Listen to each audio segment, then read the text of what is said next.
I made this motorized base so I could have rotating signs on my slot car track. Stick around, I'll show you the design, construction, and also share with you some files and information in case you want to build your own.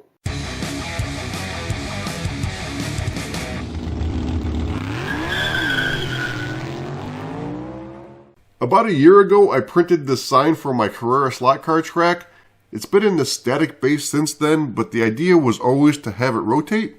Well, after a ton of CAD time, some 3D printing, and a few purchased components, it now spins. Of course, if you build your own, you can use whatever sign you want. A motor oil, a racing series, the name of your track, or like me, the logo for your YouTube channel.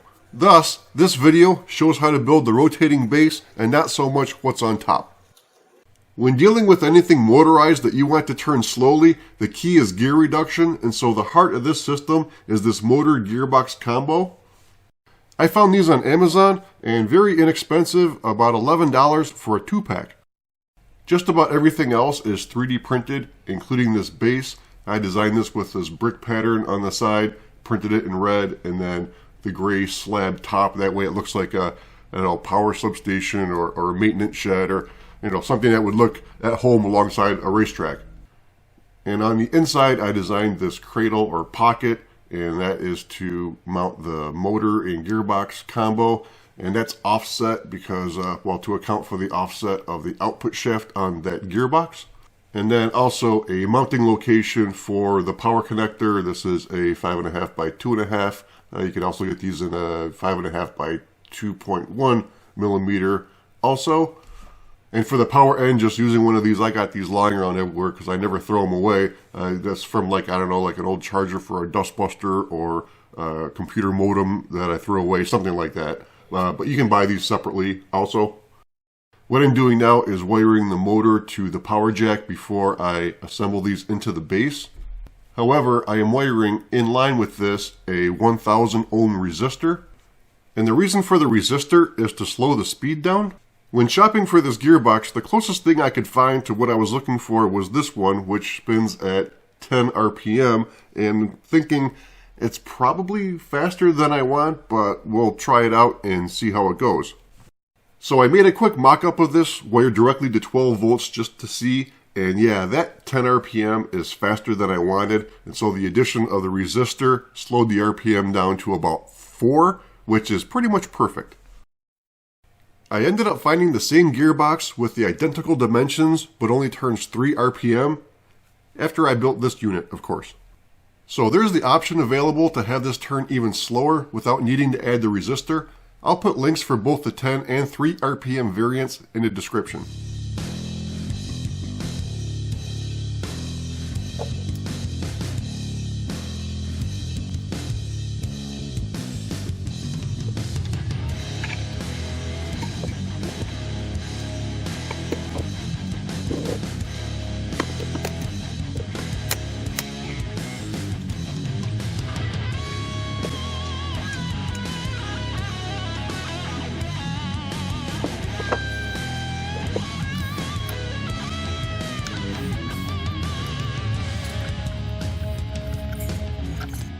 One of the design challenges is how to attach the sign post to the gearbox.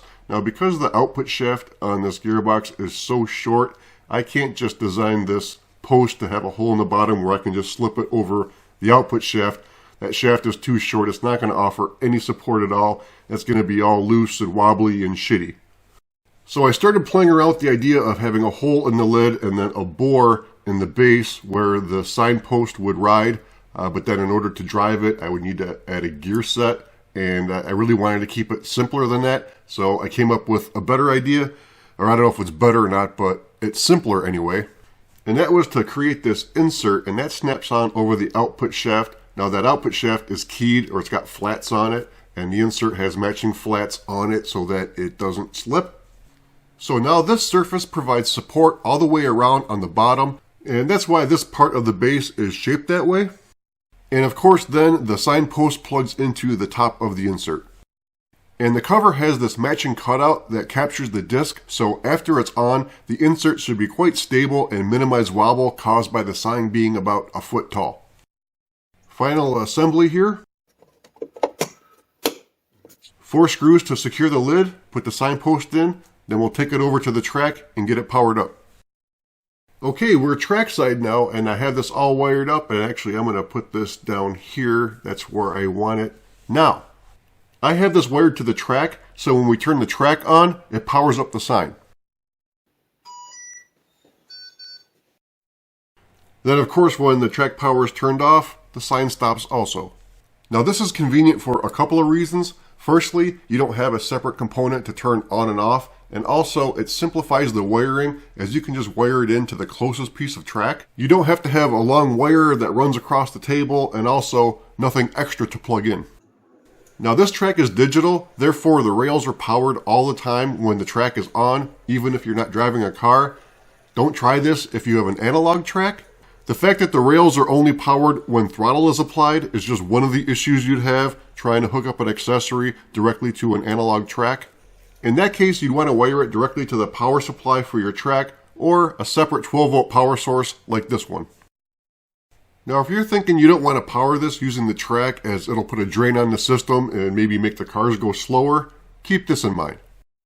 There are plenty of accessories that pull power from the track, such as the lap counter, position tower, and the wireless controller charging track. It's designed to have a little extra load on it, more than just the cars. So adding this sign is just like adding another accessory, and the power draw is very low. It's about the equivalent of 2 cars sitting on the track, idle, not even moving, with the lights on.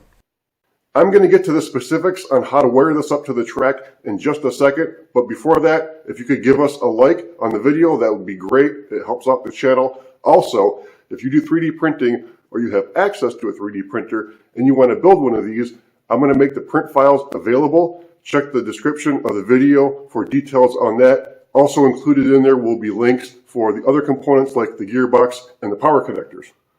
So how do we tap into track power? Well, we do it from underneath. Now this is Carrera track, and it has cutouts where we can access the power rails.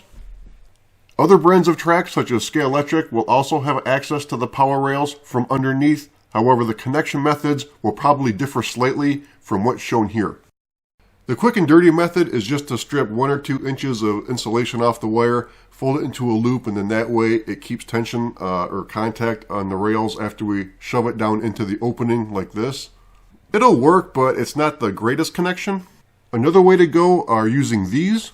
Carrera makes these clips, and they're intended to be used to make your own jumpers or power taps, but we could use them for our purposes too. You just solder those onto your wire, and then those clips then go down into the opening of the rail on the bottom side. You could also fabricate your own connectors. I made these out of a paper clip, and as long as you get the geometry right, these are going to hold in place real well and provide a nice solid connection. If you do this though, be sure that the ends, or at least the free end, has this angle on it, because what you don't want is this to be straight, because if you push this in and that falls down inside the rail, you're going to have a real hard time getting it out. When you decide what piece of track you're going to connect this to, if you have a meter, check the voltages of each lane.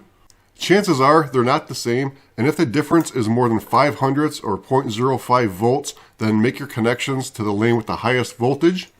If the difference was 0.05 or smaller, or if you don't have a meter and you don't know what the voltages are, then connect them across the lanes, meaning one lead to the left rail of one lane and the other lead to the right rail of the other lane. And this will balance the load across the 2 lanes.